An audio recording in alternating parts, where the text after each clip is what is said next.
Project ఇచ్చిన వ్యయం 1638 కోట్లు.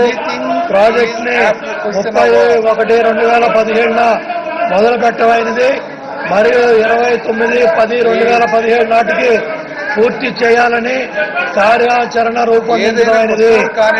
సుమారు 30 టీఎంసీల గోదావరి నీటిని ఎత్తిపోయటం ద్వారా ఉద్దేశించిన ప్రయోజనాలు ఈ కింద విధంగా ఉన్నాయి.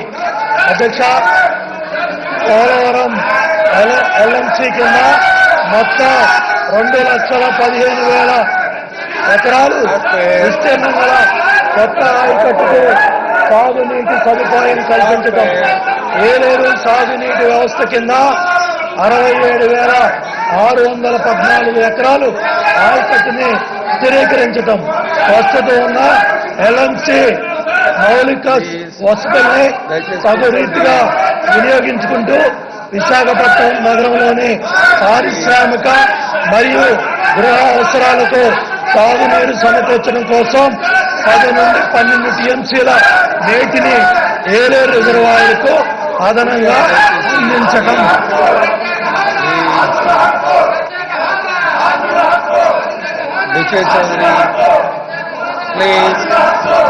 దయచేసి కూర్చోండి ఇట్లయితే ప్రతిరోజు ఇట్లా చేసినట్ల దయచేసి కూర్చోండి.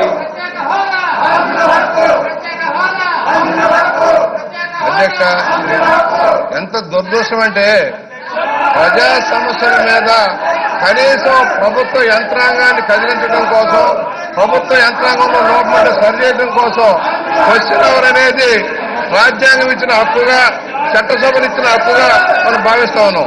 దురదృష్టవశాత్తు ప్రధానమైన సమస్యల మీద చర్చించేదానికి అవకాశం లేకుండా పోతుంది. అధ్యక్ష, ఎలా మాట్లాడాలి, ఏం మాట్లాడాలి, ఎందుకు మాట్లాడాలి తెలియని పరిస్థితిలో ఉన్నాం. ఈ విధమైన విధానంలో అధ్యక్ష, as per rule procedure out of order sir వీళ్ళు అడ్జర్న్మెంట్ మోషన్ ఇచ్చిన తర్వాత స్పీకర్ గారు అనుమతిస్తేనే దానికి వారు చర్చించడానికి అవకాశం ఉంది. రోజు పోడియం దగ్గరికి రావడం, మొత్తం క్వశ్చన్ అవర్ అంతా సాల్వ్ చేసి మొత్తం సభ్యుల యొక్క హక్కులు మావే కాదు అధ్యక్ష, ఆ పక్క ప్రతిపక్షం యొక్క హక్కులు కూడా ఇస్తూ ఉన్నారు. ఇది చాలా దురదృష్టకరం. ఇది ఈ విధంగా సాల్వ్ చేస్తే అసలు చట్టసభ నడిచేదేలాగా, చట్టాలు చేసేదేలాగా, ప్రజలకు మేలు చేసే కార్యక్రమాల్ని ఎలా ముందుకు తీసుకెళ్లాలో మనకు తెలియటం లేదు అధ్యక్ష. ఇవాళ అత్యంత అవసరమైంది ఏదైతే పోలవరం గడువు కాలంలో సంబంధించి ఒక ప్రధానమైన ప్రాజెక్టు, అక్కడ ఉన్న లోటుపాట్లన్నీ మేము చెప్పాలి. ఎలా చెప్పాలో మాకు అర్థం కావట్లేదు.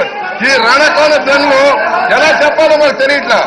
బాధ్యత కలిగిన జగన్మోహన్ రెడ్డి గారు దయచేసి ఆలోచించండి. యువకుడివి, చాలా భవిష్యత్తు ఉంది. ఈ విధంగా రోజు స్టాల్ చేస్తే ఎలా చర్చించాలి? వాళ్ళ హక్కులు పోతున్నాయి. ఆ పక్క శాసనసభ్యులు ఎవరికి అవకాశాలు రావట్లా, వాళ్ళు మొత్తుకుంటూ ఉన్నారు మా క్వశ్చన్లు పోతున్నాయి, మాకు జవాబులు రావడం లేదని. కనీసం క్వశ్చన్ అవర్ని సక్రమంగా ఇచ్చేదానికి సహకరించమని నేను మీ ద్వారా ప్రతిపక్షానికి విజ్ఞప్తి చేస్తున్నాను అధ్యక్ష. చాలా ఇరవెంట్, అసలు రూల్కి విరుద్ధంగా మీరు యాక్సెప్ట్ చేయకపోతే మరో ఫారంలో రావాలి. అంతవరకే కానీ రూల్కి విరుద్ధంగా అడ్జర్న్మెంట్ మోషన్ ఇస్తాం, రోజు బెంచీలు ఎక్కుతాం, పోయిన దగ్గర ఉంటాం అనేది సరైన విధానం కాదు. దయచేసి దీని మీద తగిన చర్యలు తీసుకోండి అధ్యక్ష. మా అందరి హక్కులు మేము వచ్చి ఏం చేయాలి? ఇక్కడ ప్రేక్షకుల్లాగా కూర్చొని పోవడానికి వస్తున్నామా, లేక ప్రజా సమస్యల మీద చర్చించడానికి వస్తున్నామా? రోజు అత్యంత విలువైన కాలం అంతా కూడా వృధా అయిపోతుంటే ఈ విధానం సరైనది కాదు అధ్యక్ష. ఇంత బాధ్యత రహితమైన ప్రతిపక్షాన్ని 35 సంవత్సరాల చరిత్రలో నేను ఏనాడు చూడలేదు అధ్యక్ష. దయచేసి ఎప్పటికైనా ఆ మిత్రులు గమనించమని విజ్ఞప్తి చేస్తున్నాను అధ్యక్ష. వాయిదా తీర్మానం అయినా ఇంకే అవసరమైనా క్వశ్చన్ అవర్ తర్వాతనేనండి. దయచేసి కూర్చోండి ప్లీజ్.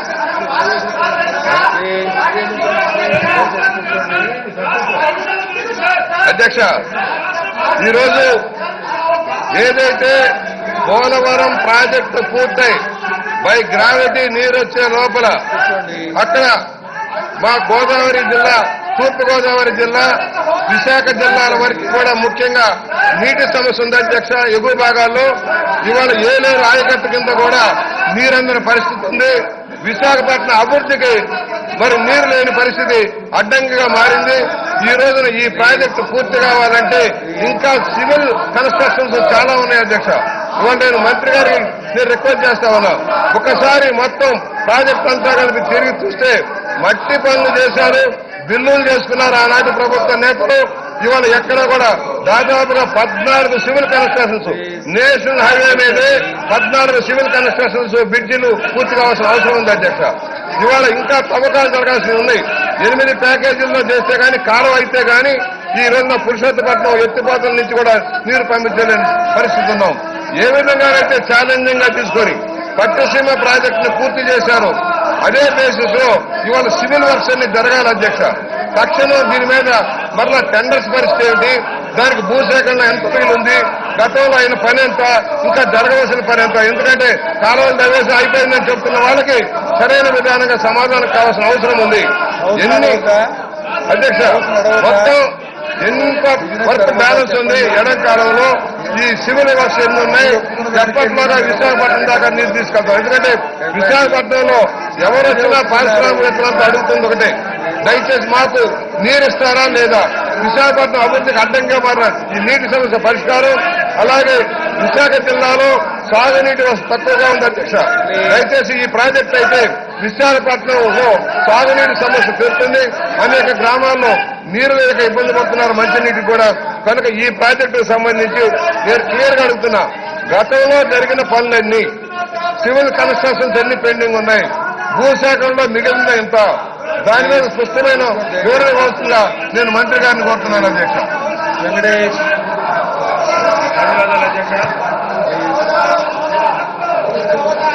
ధన్యవాదాలు అధ్యక్ష. ఈ పురుషోత్తపట్నం ఏదైతే ఎత్తిపోతల పథకం ఉందో, నా రాజానగరం నియోజకవర్గం నుంచే హెడ్ వర్క్స్ ప్రారంభం అవుతుంది అధ్యక్ష. సో ఈ పురుషోత్తపట్నం ఎత్తిపోతల పథకానికి 330 ఎకరాలు నా ప్రాంతంలో భూసేకరణ పనులు జరుగుతున్నాయి అధ్యక్ష. దానిలో ఇప్పటికే 80% భూసేకరణ పూర్తయింది. మరి ప్రతి రైతుకి కూడా అక్కడ ఉన్న చెట్లు కానీ, అక్కడ ఉన్న బోర్లు కానీ, అక్కడ ఉన్న వారి వ్యవసాయానికి సంబంధించిన ఉన్నాయన్నీ క్యాల్కులేట్ చేసుకుని ప్రతి రైతుకి కూడా 28 లక్షల రూపాయలు ఎకరానికి ఇవ్వడం జరుగుతుంది అధ్యక్ష. ఒక పక్కన ఈ రాష్ట్రంలో అనేక మందికి అటు మంచినీటి వ్యవస్థగా కానీ, అటు సాగునీటి వ్యవస్థగా కానీ నా ప్రాంతం ఉపయోగపడుతున్నందుకు నాకు చాలా ఆనందంగా ఉంది అధ్యక్ష. అదేవిధంగా మరి అనేక పథకాలు నా ప్రాంతంలో రావడం వల్ల అక్కడ రైతాంగం భూములు కోల్పోవడం అనే చిన్న బాధ కూడా నా మనసులో ఉంది అధ్యక్ష. పుష్కర పథకం కానీ, సత్సాయిబాబా సాగునీటి పథకం కానీ, మరి అదేవిధంగా ఇప్పుడు పురుషోత్తపట్నం కానీ, తొరిగడ్డ పథకం కానీ ఆ ప్రాంతం నుంచే ప్రారంభం అవడం వల్ల అక్కడ ఎక్కువ మంది భూములు కోల్పోయిన పరిస్థితి ఉంది అధ్యక్ష. భారతదేశానికి మహాత్మా గాంధీ ఎటువంటి వాడో ఈ ప్రాంతానికి నీరు అందిస్తున్న నా ప్రాంత రైతులు కూడా ఈ రాష్ట్రంలో ఒక్కొక్క మహాత్మా గాంధీలో భావించాలని ప్రభుత్వాన్ని కోరుతున్న అధ్యక్ష మీ ద్వారా. మరి ఆ రైతాంగానికి భవిష్యత్తులో ఎప్పుడు ఎక్కడ ఏ సమస్య వచ్చినా కూడా ప్రభుత్వం తరఫున మనందరం కూడా కలిసికట్టుగా వారి సమస్యలు తీర్చడంలో ముందుండాలని కూడా మీ ద్వారా ప్రభుత్వాన్ని కోరుతున్నారు అధ్యక్ష. మరి భవిష్యత్తులో మరి భూసేకరణ చేసిన రైతాంగానికి మేలు జరిగే విధంగానూ, అదేవిధంగా ఈ రాష్ట్రం సస్యశ్యామలం అవడానికి నా ప్రాంతం సహకరిస్తుందని మీ ద్వారా ఈ ప్రభుత్వానికి సభకి తెలియజేస్తున్నాను అధ్యక్ష. దయచేసి కూర్చోండి ప్లీజ్, సహకరించండి. ఇలా అయితే కష్టం అండి. Please, everything comes after question hour. Please go back to your seat. Please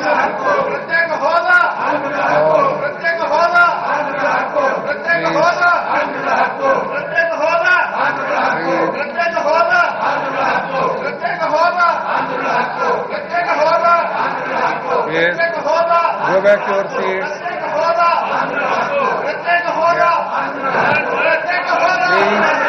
అధ్యక్ష, గౌరవ సభ్యులు బుచ్చే చౌదరి గారు, వెంకటేష్ గారు పురుషోత్తపట్నం ఆవశ్యకత ప్రాజెక్టు త్వరితగతిన చేయాలని కోరారు అధ్యక్ష.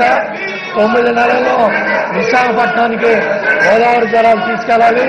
నీలేశ్వరం రిజర్వాయర్ కింద గౌరవ ఫైనాన్స్ మినిస్టర్ గారు రామకృష్ణ గారు మరి హోమ్ మినిస్టర్ గా మరి డిప్యూటీ చీఫ్ మినిస్టర్ చంద్రబాబు గారు ముఖ్యమంత్రి చంద్రబాబు నాయుడు గారి దృష్టికి తీసుకెళ్లి ఎట్టి పరిస్థితుల్లో కూడా మెట్ట ప్రాంతాలు ఈస్ట్ గోదావరి జిల్లాలో విశాఖపట్నానికి తాగునీరు సాగునీరు పరిశ్రమలకి నీరు కావాలని ఈ ప్రాజెక్టు మీద పట్టుబట్టి ఆ ప్రాంత శాసనసభ్యులంతా కూడా వర్మ గారు కానీ అటు జ్యోతినగర్ గారు కానీ పడుకుల సుబ్బారావు గారు కానీ రాజప్ప గారు కానీ రామకృష్ణ గారు కానీ వీళ్ళందరూ కూడా ముఖ్యమంత్రి గారి దృష్టికి తీసుకెళ్లిన తర్వాత ఎట్టి పరిస్థితుల్లో 9 నెలల్లో పూర్తి చేయాలని జనవరి 5న ఈ ప్రాజెక్టు ప్రారంభం చేశాం అధ్యక్ష.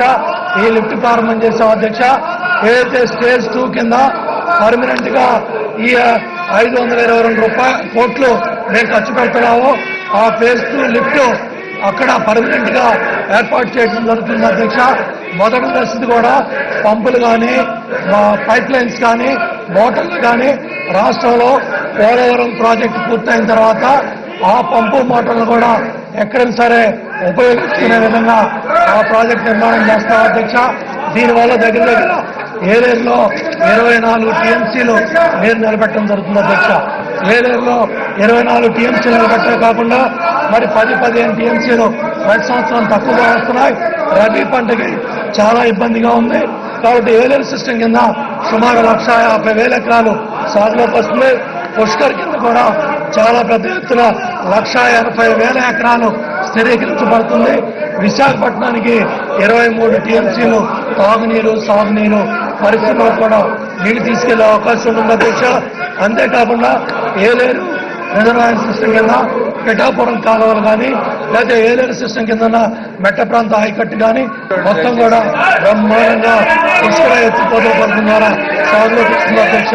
అంతేకాకుండా ఏదైతే ఇవాళ ఈస్ట్ గోదావరి జిల్లాలో 6 మండలాలు, వైజాగ్ లో 9 మండలాలు, 15 మండలాల కింద బ్రహ్మాండంగా లక్షలాది ఎకరాలు పంట సాగులో రావడమే కాకుండా పురుషోత్తపట్నం ఎత్తిపోతల పథకం ద్వారా ముఖ్యమంత్రి గారు పట్టుబట్టి పట్టిసీమ సంవత్సరంలో పూర్తి చేశారు అధ్యక్ష. పురుషోత్తపట్నాన్ని 9 నెలలు తిరగకుండా పూర్తి చేయాలని ఈ ప్రాజెక్టు మీద ఆల్రెడీ హెడ్ వర్క్ స్టార్ట్ చేశాం అధ్యక్ష. పైప్ లైన్ స్టార్ట్ చేశాం అధ్యక్ష. రైతులు కూడా శాసనసభ్యులు సీతానగరం ఏదైతే ఇవాళ వెంకటేష్ గారు చెప్పారో ఆ ప్రాంత రైతులంతా కూడా సహకరిస్తున్నారు అధ్యక్ష.